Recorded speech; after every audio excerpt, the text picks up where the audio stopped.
I think an enormous conspiracy is at work here. No one knows this story. This is the scandal of the art world. Barnes was way ahead of his time. He collected some of the greatest art in the history of the world. The Barnes Foundation is the single most important American cultural monument of the first half of the 20th century. They've got more Cézannes that are in the entire city of Paris. There's 181 Renoirs, 59 by Matisse, Picasso, 46.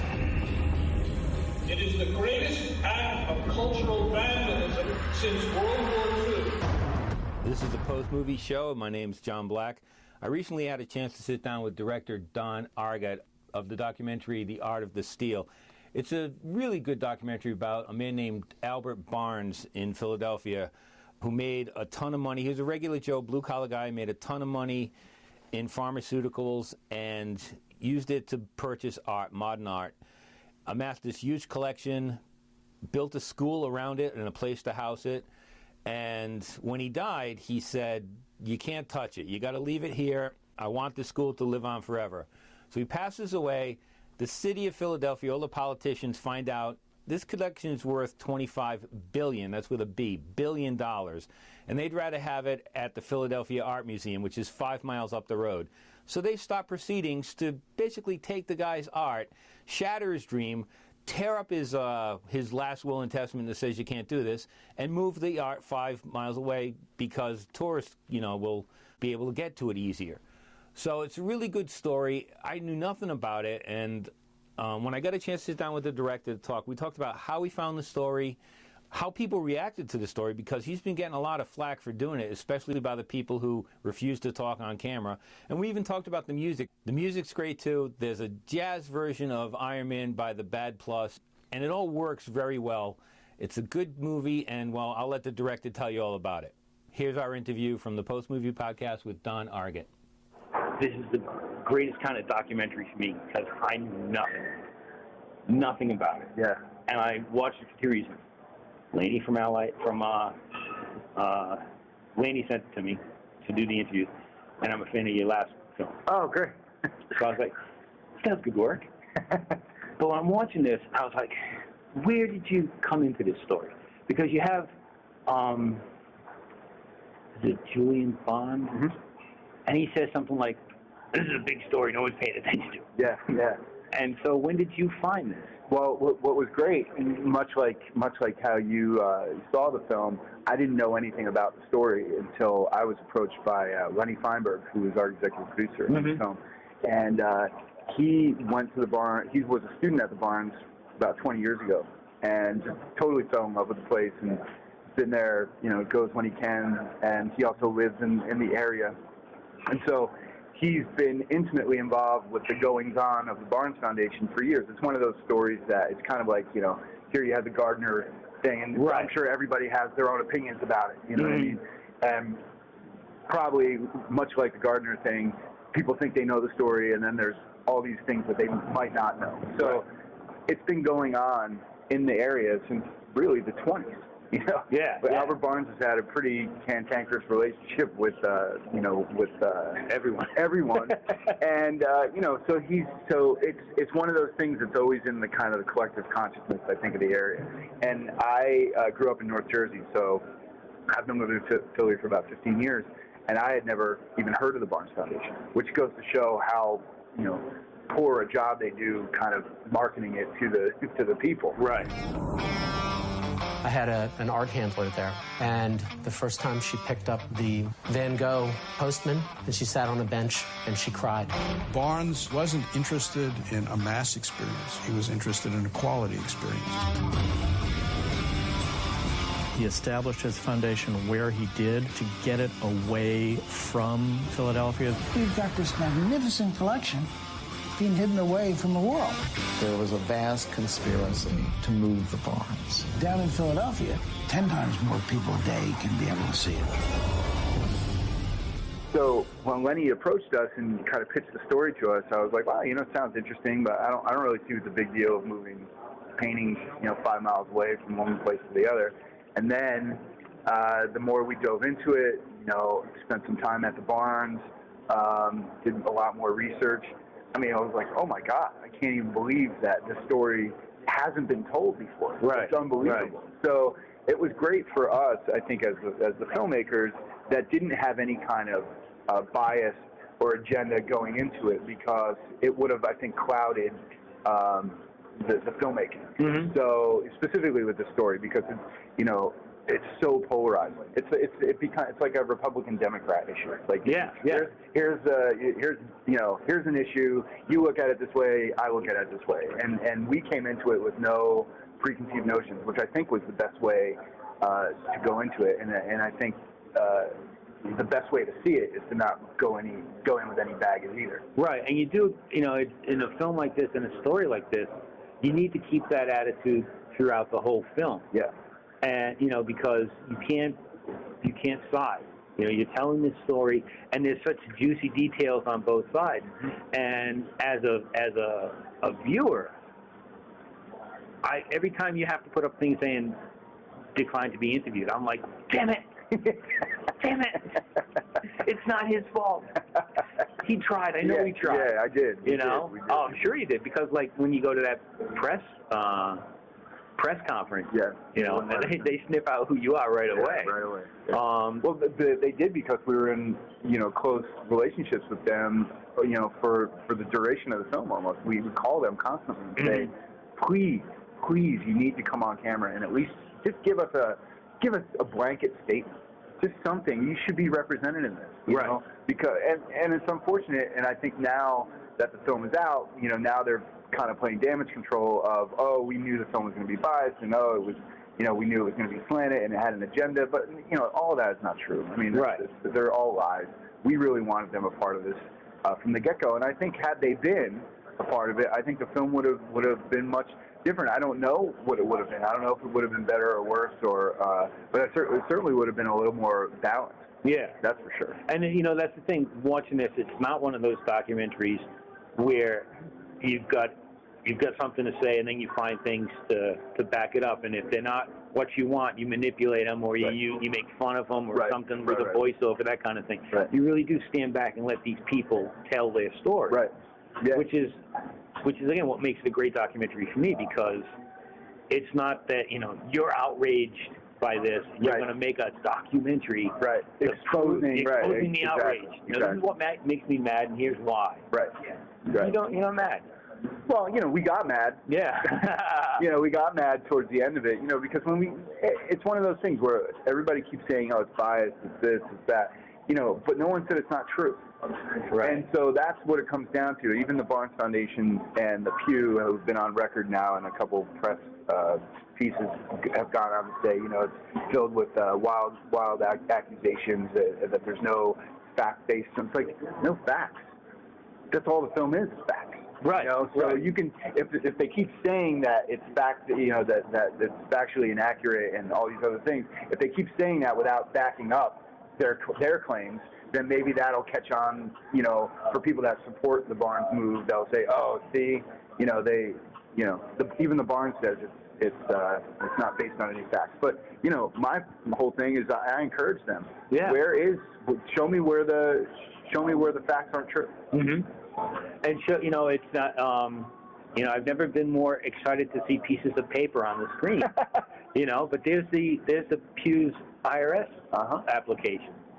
You know, and as the woman's voice from NPR is denying everything, I'm reading it in black and white. Yeah, it had nothing to do with it. And you know, again, their side is going to try to discredit it by saying that had nothing to do with it. And yeah, you know, that it's a nice accusation, but there's there's nothing that supports that. And it's like, what do you mean there's nothing that supports? Even the Attorney General, Mike Fisher, says that Pew wasn't going to give all this money without getting control.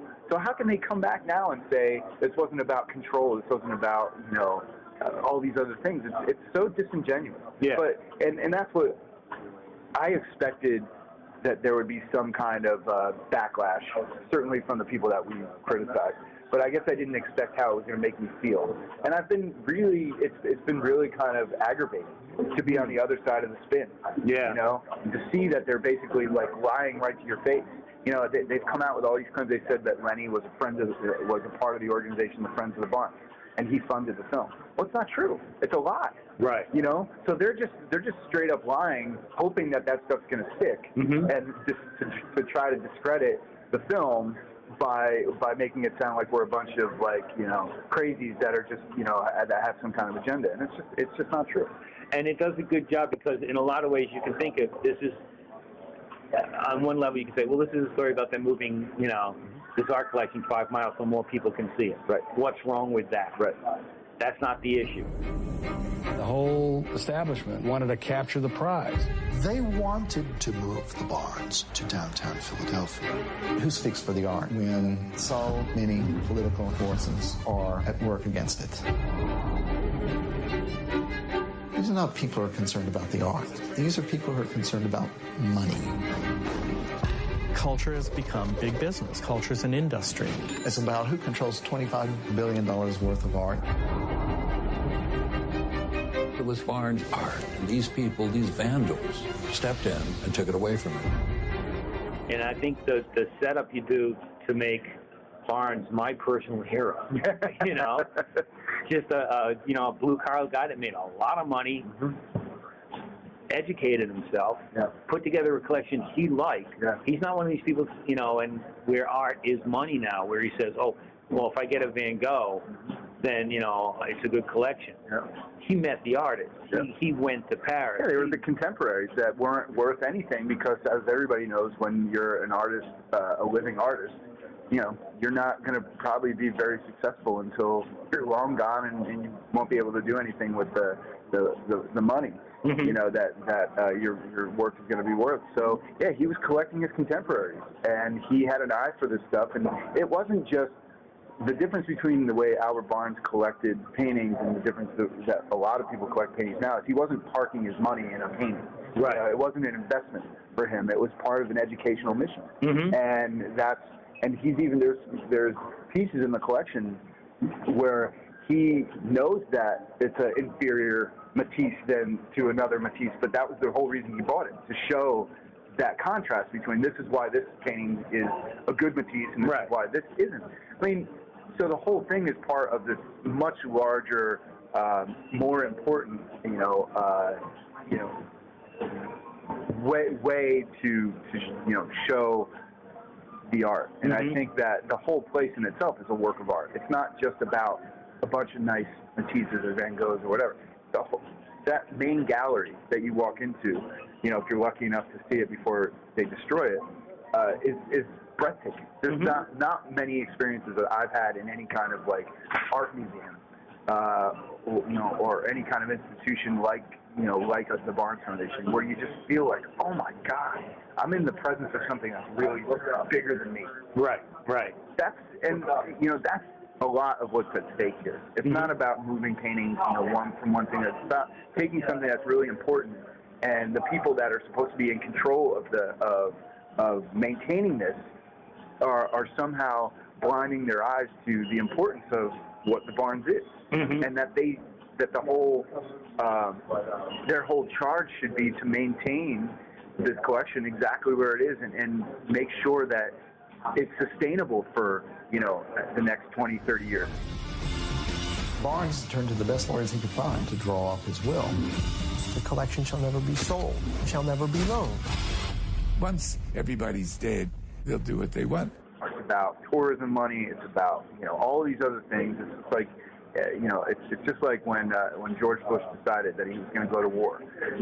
They decided they were going to go to war, and then they sold it to the American people, and then that was it. And then they moved forward. It wasn't at the point when they were just moving forward, there was no turning back. Right. And I feel like that's the foundation has that same set of blinders on it.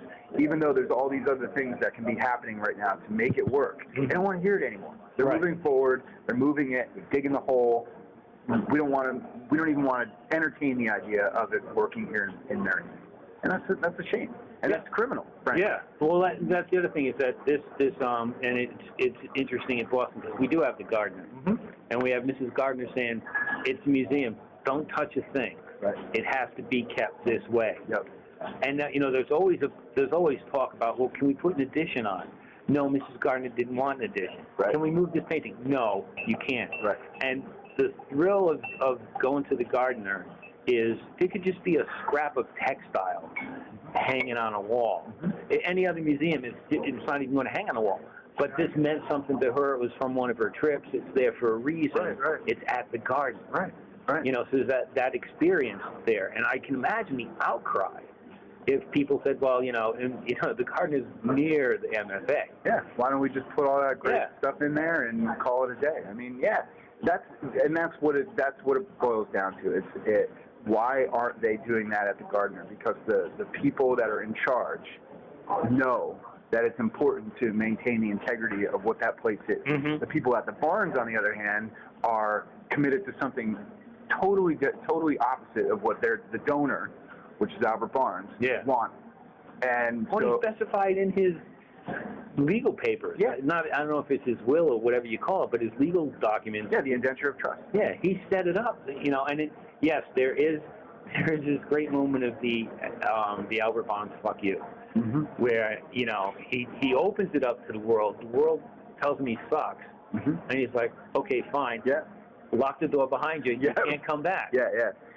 It's great. He wasn't just, but that's I think that there's misconceptions that people couldn't get into the Barns. He never intended for people to not come into the Barns. He just had very strict instructions on when people could, because it was more about the educational mission. Right. And I'm of the mind that we don't have to go through to these major extremes to, it's like clearly the educational mission is never going to be what it was when Barnes was alive, right. And that I would venture to guess that most people that want to see the Barnes and see the Barnes collection aren't so, enamored with the whole educational mission of the place. That being said, there are less drastic things to do to maintain the integrity of this place by making it open to the public on more days a week. It's already open 4 days a week to the public, and so what if we made it 5 days a week? Or whatever. What if we kept it 4 and just put a marketing plan in place that enticed people, tourists, to come into the city of Philadelphia and take a trip from the Art Museum to the Barnes Foundation? Yeah. Or, why can't we make this work? There just seems to me there's so many ways that it can be preserved. But like I said before, the people that are in charge don't want to hear it. Right. They're all about this big, shiny new building on the Parkway. It's going to bring in millions and millions of dollars. And, that's a shame. Yeah, and it really, it's another basic marketing thing. If something is rare, if there's a lottery, let's say, to see the Barnes collection, and you have, they only let in 200 people a week, and there's a waiting list, people are going to be dying to get on that waiting list. They'll build trips around getting there. Right. And because it's not like, this is in Dallas and Houston. Right. It's not 8-10 hours drive. It's 5 miles. It's ridiculous. I mean, and it's the lack of foresight and short-sightedness, frankly, of the region to even be involved in this at all, because they're just seeing the wrong things. I mean, what makes regions and cities and states special is what I get tourism is a big draw for the country, for the world. I mean, it's all about the world is in competition with itself. Right. The states and countries, they're all in competition to say, hey, come here to see this. Come here to see this. You go to New York to see this. You go to Boston to see this. And the idea that we can't have the Barnes Foundation and Philadelphia Art Museum and all the great museums that are in the city proper, we can't make that all coexist, is insanity. Yeah. They could be doing so much better. I mean, I've gone to Ireland a bunch of times, and Ireland's one of those places where that's the whole reason you go, is for the history, is for the reverence for the past. It's just a gateway to the past. That's what makes it so special. And there's a burial tomb that predates the pyramids in Ireland. It's like an hour outside of Dublin, hour and a half, called Newgrange. And it's, I mean, talk about a pain in the ass. I mean, it's in the middle of nowhere. Right. You have to go there. It's, you can't go all the time. There's set appointments that you have to go. Then you go to the kind of hub, and then they drive you out 15 minutes to the actual tomb, the burial tomb. And you can only go in the entryways are really narrow, but you have access to it, but you can't just roll up and say, hey, I want to go in. Right. But so what? Right. Is that what we're basing tourism on? Like the immediate accessibility at all times? It's just, to me, it's all what makes the barn so special is that it does require some effort. It does require some planning. So what? Yeah. You know, like, so is that what we're leaving up to the public to say, I want to get into it, so move it so I can get into it? Like, that to me is a slippery slope. I don't want the public dictating cultural what access you get to cultural monuments. Right. Because then, then all bets are off. Well, then it's, Statue of Liberty is a pain in the ass to get to. You got to take a ferry. Can you bring it into Times Square? Can we go bring it into Times Square so everybody can have access to it? Like, I was just down in New Orleans, and when I booked the trip, I read up on New Orleans what I wanted to see, and I want to take an airboat ride, right? And that's like in the next county over. But there's a bus, you can get there. Right. I wanted to do Bourbon Street, but that was like the least interesting thing. Right. But I wanted to do Jackson Square. I wanted to do these things, and I just planned my itinerary. I'm on vacation. That's what you do. That's what you do. Right. You don't sit at your hotel and let them bring the stuff to you. You want to go out and see people and get around. Right. And, it's just... That's the mentality of this whole thing. Yeah. Which is really terrifying, And the film has that great moment where the Barnes is kind of like burst wide open, and people come in, and you see those buses in that residential neighborhood and the trash on the street, and the poor neighbors who, yes, they have nice houses, and they're wealthy people, and he used carpetbagger correctly. He's educated too. Sorry. Yeah, right. But it's been, 50, 70 years that they've lived as neighbors, never had a complaint. Right. And suddenly someone pushed that. Absolutely. Yeah, absolutely.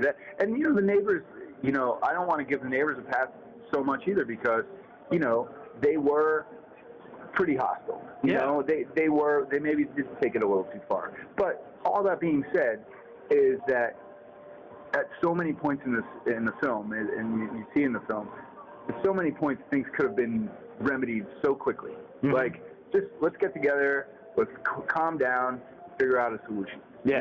And instead it goes from 0 to 100. And it's like if there's the kind of calm way to do things and the most extreme way to do things, it always went to the most extreme way to do things. Like, we can't make it work. Let's move it. What? How do we get to we're running low on money. We need to fundraise to we can't make it work and we got to move it. How do we go from we have parking issues. We need to solve the parking issues. I'm going to sue you under the federal Ku Klux Klan Act. I mean, these major right turns were always made, and which makes the story so rich. But unfortunately for the real story of the outcome of it, it didn't help. Yeah. That's again, it's one of the joys of seeing this movie, because he wanted to win. At least I did. Yeah. I was just like, oh no, no. Yeah. It's going to run another half hour, right? This movie can't end. There's going to be another big turn. Yeah. Does he have a sequel planned? Yeah, right. I was a reporter on Cape Cod for years, and each town on Cape Cod, I don't know how familiar you are, but each town is like its own little kingdom, and because Dennis does something and Yarmouth doesn't, Yarmouth, hell with you, Yarmouth, we're doing it our way. Yeah. But it's kind of the same thing where, there's the National Seashore. Beautiful, pristine beach area. Right. That I've been driving my four-wheel on all the time. Well, it's June. And now 5,000 people want to ride their dune buggies on. No, can't do that. Yeah. Or you need to pay us. Yeah. There's all these little fights about, access. It's what we call NIMBY, not my backyard. Yep. You can't have it. I have it most of the year. Right. Right. But at the same time, they need the tour stop. Sure. So it's like this kind of a battle on a daily basis. Right. Yeah. But they work out solutions. Because they want to preserve it, they want to use it, right, and they want the tour stop. So they have committees for everything to hammer out some kind of solution. Right. Where this is because those problems on steroids because it's billions of dollars. Absolutely. Yeah. No, I don't think it's they can say all they want that they're doing this for the good of the people, to preserve the collection, all these things. But, you know, if they were really concerned about the good of the people and the good of the collection, they would be doing exactly the opposite of what they're doing, in my opinion. And the reality is that this is a fixable solution. It's a problem that it just takes a little bit of effort to come up with a solution. It's really not even that hard, probably, you know, to find if you can find donors that are willing to give hundreds of millions of dollars to move it. My guess is there are donors in the world that will give you hundreds of millions of dollars to keep it exactly where it is. So it's just all about what the charge is. If the charge is if my charge was to make a piece that made the foundation look really good, then I would have to talk to all the people that would give me that information, and so I would discredit and discount all the detractors from it.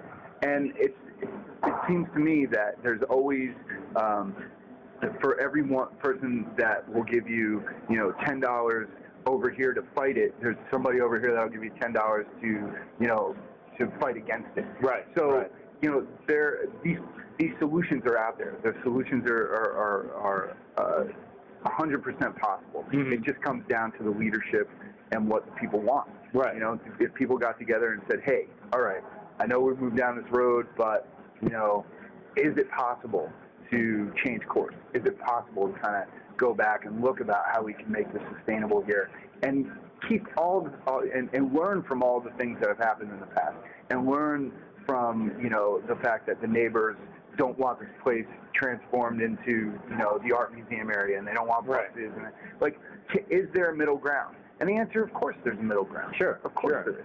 And it's just a shame that the people that are dedicated to moving this thing, just have blinders. And it's also, I like forget who made the comment in the movie, but it's like Barnes, if you were an art critic, wanted to see it, you might have a hassle. But if you were a plumber, wanted to see the art, come on in. Yeah. So the people aren't being denied anything. No. Which is an important point. And again, the amount of money is staggering. I didn't know there was that much money in Philadelphia. And that's where it all boils down. There always seems to be that much money in Philadelphia for things like that. But I think the mayor is proposing, because the city's in such financial distress now, that I think he's going to charge $300 a year for trash removal to residents.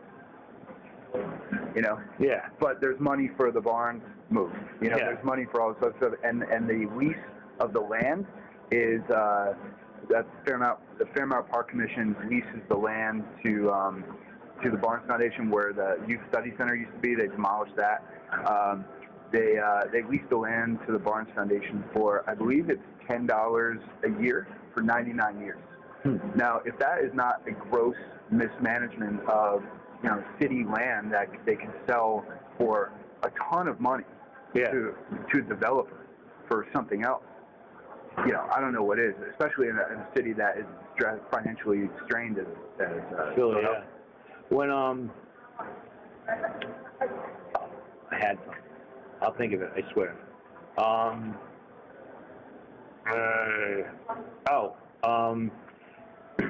Did you? I'm not sure. I don't know if I missed it in the movie or not. But one of the key things in this whole is this email gets sent to the guy from the New York Times. To the LA Times. To the LA Times. Yeah. Do we know who sent it? Somebody from the Friends of the Barnes. That's all we know. Yeah. I don't know. He's smoking gun. He didn't want to disclose who it was, and I didn't. There's anonymity. I'll turn this off if you know. I don't know. I really didn't know. No, those. I mean, the people at the Friends of the Barnes. I mean, they are committed to trying to keep this thing where it is, and they were looking for they're looking. Yeah. They're paying attention to this stuff because the chances are that there is some dirty dealings going on, and they found it. It's hidden in plain sight. In the budget. Those budget bills are enormous, and they're frankly terrifying. Yeah, it's terrifying. How much stuff is in that? To please this council person, to please this person over here. I mean, it's kind of like this healthcare bill that we're up against. It's like, here's the healthcare bill, and then we're going to tack on all this other shit to make it. Yeah. Okay, I'll give you this if you go along with it. Right. And like you said, hiding in plain sight because it was labeled, money for the museum. Where how many of these? And I've only worked on town, annual reports and stuff. And you go through, and it could be called the Joseph B. Crowley Foundation $1 million. What's that? Yeah, right. You might skip over and not know that Crowley. Oh, that's the foundation to move the museum. Yeah. But this was, someone actually had the temerity. Right? This is what it's here for. It's on page 900 of a 10,000-page document. But it's a great as someone who, now I do auction entertainment, but I used to sit in town halls with photos like that, and to me it was just like, yeah, you're fine. Love that. Yeah. Well, that's the thing. It's when you start piecing all these things together. It's not that we're trying to, we're not going into it like trying to discredit the Barnes Foundation or the Pew Foundation, but you can't help when all the when you start connecting the dots and you start finding all these things. It's like, well, how does this play a part in this whole scheme? And you start to paint a very compelling picture that's really hard to deny. Right. That this stuff wasn't that there wasn't this big plan in motion to make this thing happen. So. That was our biggest. I felt the biggest responsibility for us is that we didn't just interview a bunch of disgruntled, people on the other side that didn't want the thing to move. It was like, yeah, that's great. You're opinionated, but your opinions need to be based in sometimes fact. And if we can find the facts, then the facts are the facts. If we can't, then we shouldn't. Then I don't want to put it in there. Right. So we were very careful in throughout the whole film to not put things in there that we couldn't back up. And he used such old-fashioned tools like an actual cassette tape recording, an old-fashioned tape player. It's like, oh, that's the prop shop. Yeah, that's out of my closet. I know you've got someone else lined up. I have to ask you about the music.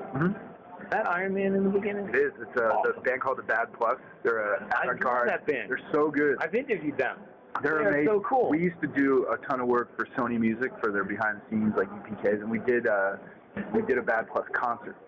And we got to know those guys, and Sony gave us a bunch of their records, and so we had them in the office. So, Steve, you saw Out of the Steel. What'd you think of it? I saw it twice, actually. I saw it last night and this morning. Got it. Did you fall asleep, or did you really like it that much? I was riveted through all 141 minutes of the movie. It was a long one. I think it was an hour and 41 minutes. I don't know. Something like that. Anyway, I thought it's a 2-hour documentary. It's a long one and riveting. It really enlightened me to something I didn't know about, but I felt very like, wow, the city did legally steal someone's collection. And I said to my girlfriend Sarah this morning while we're watching this, I said, what if I have this amazing DVD collection, just incredible DVD collection, and it was so good that the city said, this is so good that you have to show it to people. What gives them the right to tell me what to do with what I bought and put on the walls in my place?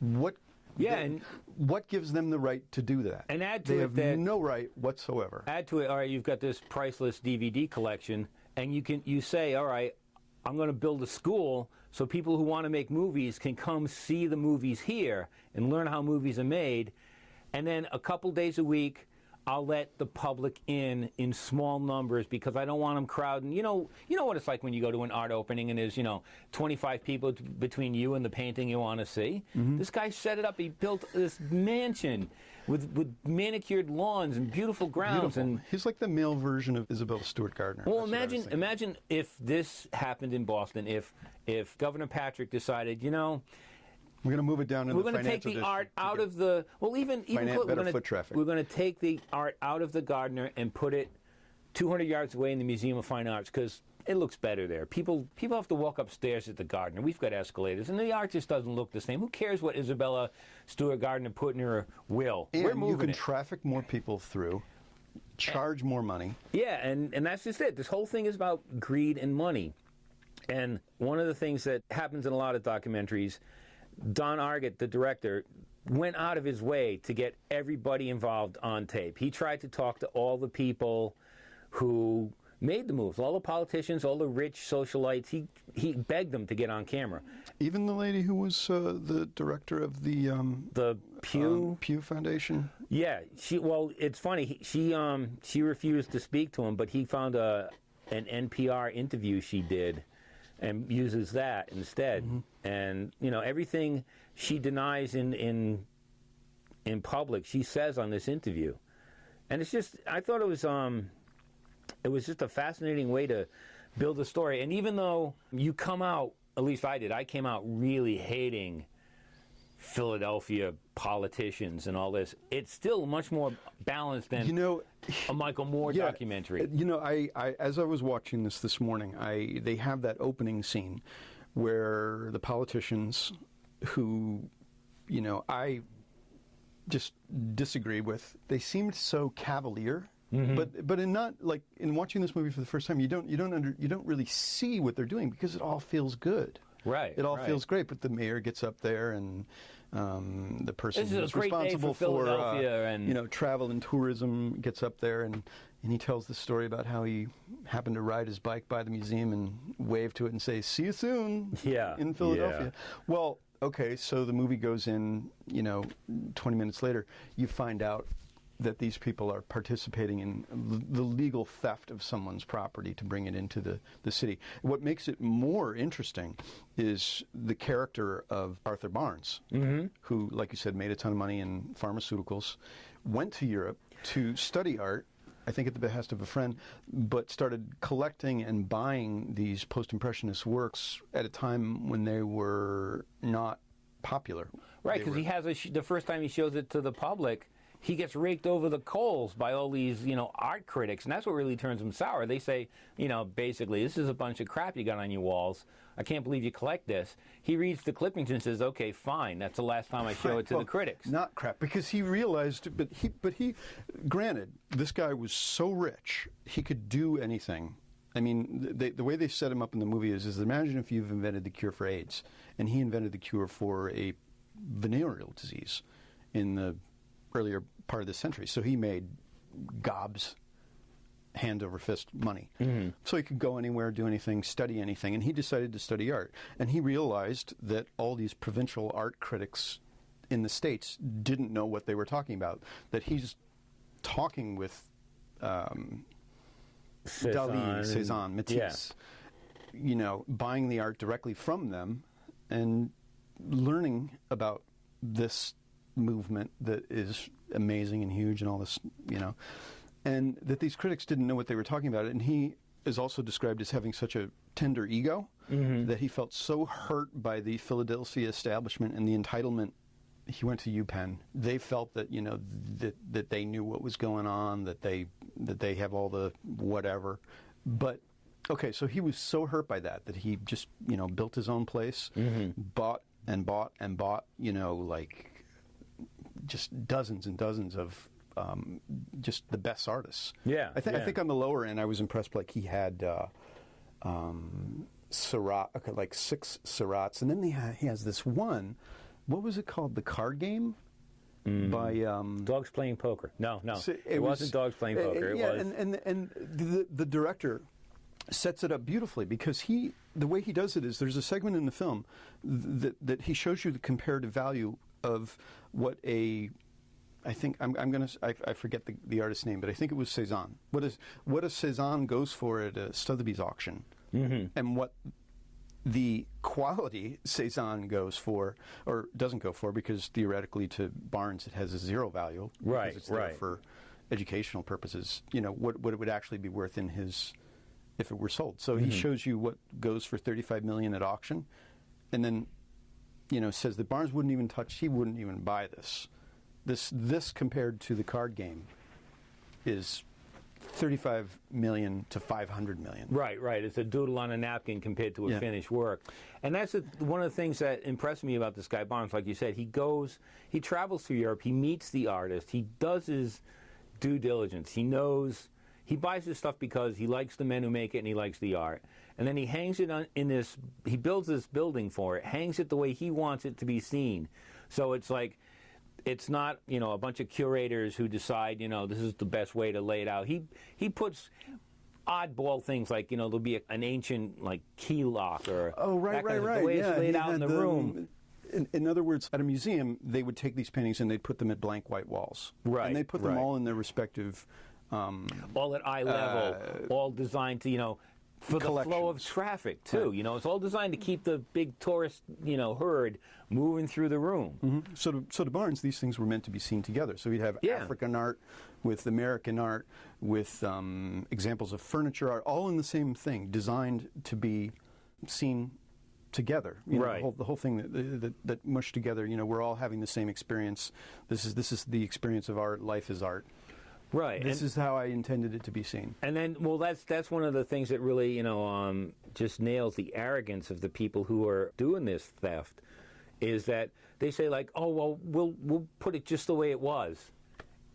And what's 5 miles? Why can't people? Well, that's one of the things is that they, the first nail in the coffin for Barnes's will is when they say, okay, well, we should open it up to people anyway, and they start bringing tour buses into this residential neighborhood where, Barnes had been like for, 40, 50 years. He had been a good neighbor to these people because it's only a few people coming in, students, maybe a couple people on the weekend to see the thing. Suddenly there's tour buses going down these narrow streets, garbage all over the place. They suddenly want to build a 50-car parking lot to handle the traffic. Right. They frighten everyone into saying, if you're going to do this, well, you might as well move it. But and the city used the complaints of the neighbors who didn't aesthetically, or in any way have a problem with the Barnes Foundation itself, but in their complaints to, about the traffic, there's this just crazy lawsuit that came up. Yeah, I don't want to give it away, but it is crazy. Yeah, it is crazy.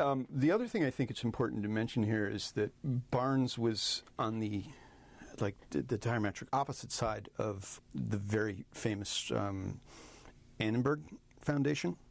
Which one's that? Well, I forget the guy's name. Annenberg. He's the owner of the Philadelphia Inquirer. Right, the newspaper guy. And his son, Walter J. Annenberg, was the basic arch enemy of Barnes. Yeah. And so basically, the Philadelphia Inquirer goes to war thinking, on the behalf of the public, that we have to break into the Barnes Foundation and bring that art up to the museum so that everybody can see it. So Annenberg is basically the arch enemy of Barnes, and Barnes, as long as he's alive, is able to protect his art. Right. But he dies in a horrible car crash. And then after setting up but he did set up a will that was very specific. Had a couple of loopholes that.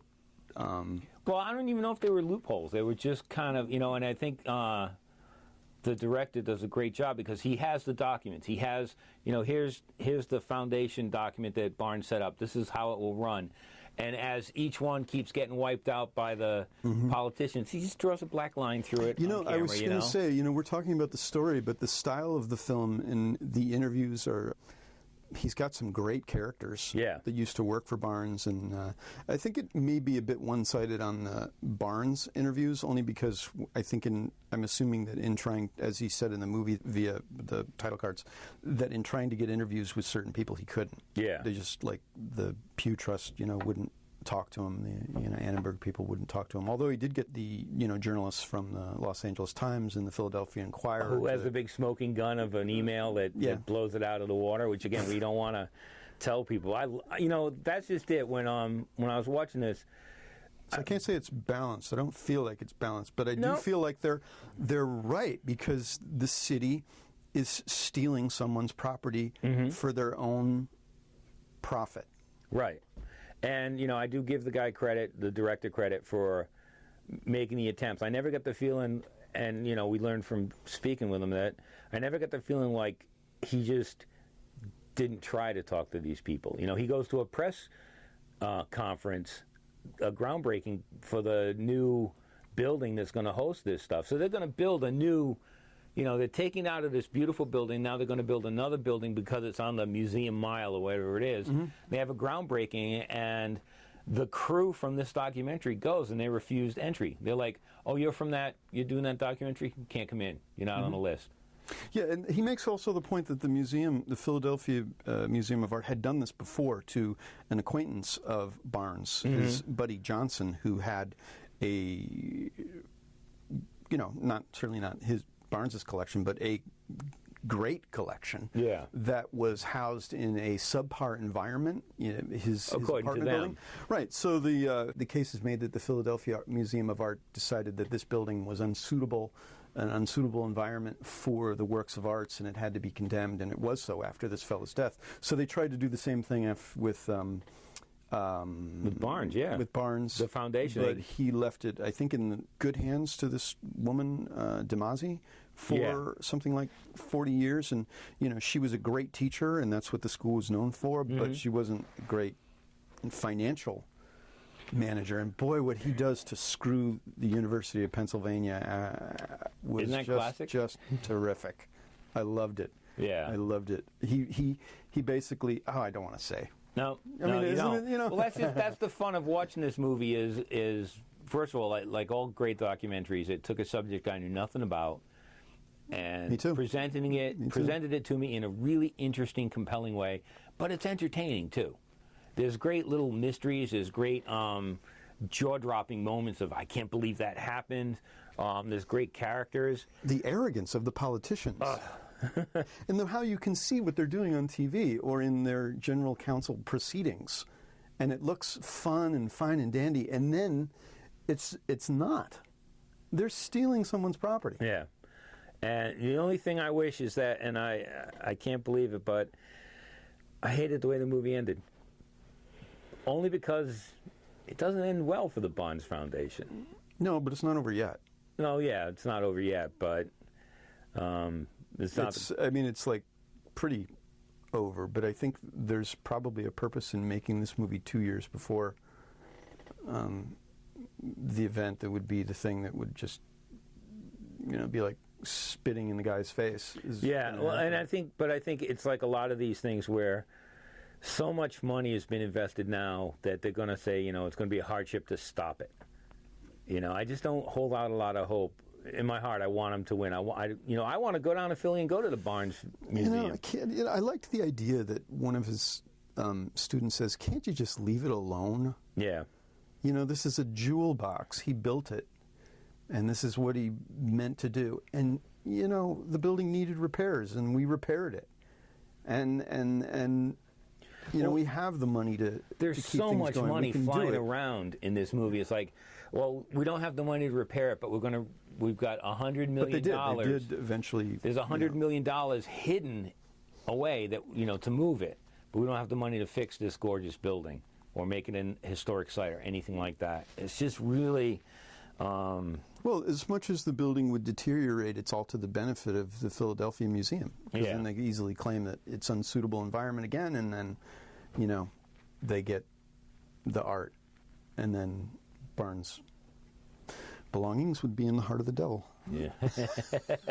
Well, I just can't recommend this strongly enough for people. Don't worry that you may not know anything about it. It's just entertaining. Beyond educational, it's entertaining, I think, fun to watch, good story, good characters. It's everything you want from a movie, and you learn a lot. So I would highly recommend it to people. I fanned them on Facebook last night. So that's the ultimate. I think they have. That's the ultimate compliment. There was like 30 fans or something on Facebook for the Facebook page. So after you've fanned us, of course, then you can go fan The Art of the Steal. Oh, true, right? Yes, Post Movie Podcast is on Facebook. This is Steve Head for the Post Movie Podcast, and this is John Black. And don't forget to check us out online at postmovie.wordpress.com, which soon to be, hopefully soon, post-movie.net. Would be great. And send us an email, too. Let us know what you think of the show. And visit us on Facebook. And you can send us an email at postmoviepodcast@gmail.com. The forces wanted it moved no matter what. Philistine! It'll be a tragedy, and it'll be a tragedy long remembered.